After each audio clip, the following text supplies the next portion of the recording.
მოგესალმებით ყველას ჩემო მეგობრებო ვიდეო ლესონზე. მე ვარ მიშო და დღეს მე ვაგრძელებ WordPad-ის შემსწავლელი ვიდეო გაკვეთილების კურსის გადაღებას.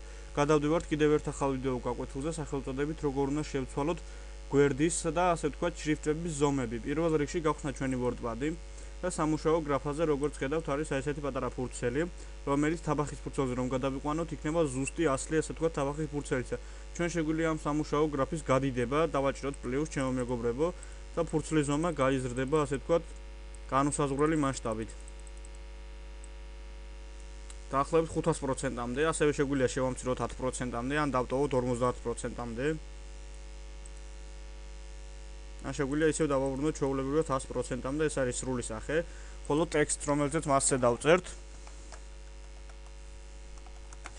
შეგვიძლია ეს ტექსტიც რა თქმა უნდა გავადიდოთ ჩემო მეგობრებო არსებული შრიფტის გამძლეების საშუალებით. აი მაგალითად მაქსიმალური ზომა არის 72, არის ასევე 48, 36, 28 და ასე შემდგომ.